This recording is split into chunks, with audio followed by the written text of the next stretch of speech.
ഏകദേശം 9-ാം മണിക്കൂറായപ്പോൾ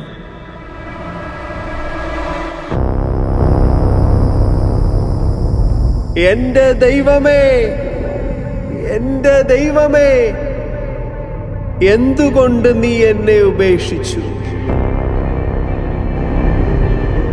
യേശു ഉച്ചത്തിൽ നിലവിളിച്ചുകൊണ്ട് ജീവൻ വെടിഞ്ഞു. വൈകുന്നേരമായപ്പോൾ അരിമത്യാക്കാരൻ ജോസഫ് എന്ന ധനികൻ അവിടെ എത്തി. അവനും യേശുവിന് ശിക്ഷപ്പെട്ടിരുന്നു. അവൻ പീലാത്തോസിന്റെ അടുക്കൽ ചെന്ന് യേശുവിന്റെ ശരീരം ചോദിച്ചു.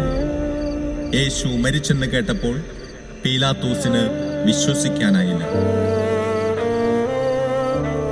ശരീരം ജോസഫിന് വിട്ടുകൊടുക്കാൻ പീലാത്തോസ് കൽപ്പിച്ചു. ജോസഫ് ശരീരമെടുത്ത് ശുചിയായ ഒരു കച്ച കൊണ്ട് പൊതിഞ്ഞ് പാറയിൽ വെട്ടിയുണ്ടാക്കിയ തന്റെ പുതിയ കല്ലറയിൽ സംസ്കരിച്ചു.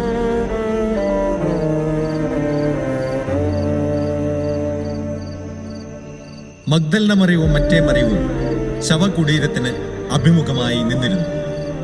കല്ലറയുടെ വാതിൽക്കൽ ഒരു വലിയ കല്ലുരുട്ടി വെച്ചിട്ട് അവർ പോയി.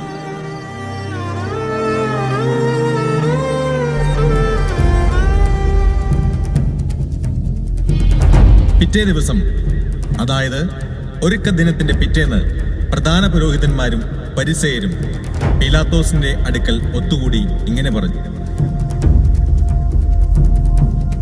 യജമാനനെ, 3 ദിവസം കഴിഞ്ഞ് ഞാൻ ഉയർത്തെഴുന്നേൽക്കുമെന്ന് ആ വഞ്ചകൻ ജീവിച്ചിരിക്കുമ്പോൾ പറഞ്ഞത് ഞങ്ങളിപ്പോൾ ഓർമ്മിക്കുന്നു. അതിനാൽ 3-ാം ദിവസം വരെ ശവകുടീരത്തിന് കാവൽ ഏർപ്പെടുത്താൻ ആജ്ഞാപിക്കുക. അല്ലെങ്കിൽ അവന്റെ ശിഷ്യന്മാർ വന്ന് അവന്റെ ശരീരം മോഷ്ടിക്കുകയും അവൻ മരിച്ചവരിൽ നിന്ന് ഉദ്ധാനം ചെയ്തു എന്ന് ജനങ്ങളോട് പറഞ്ഞെന്നും വരും. അങ്ങനെ അവസാനത്തെ വഞ്ചന ആദ്യത്തേക്കാൾ ദുർഘടമായി മാറുകയും ചെയ്യും.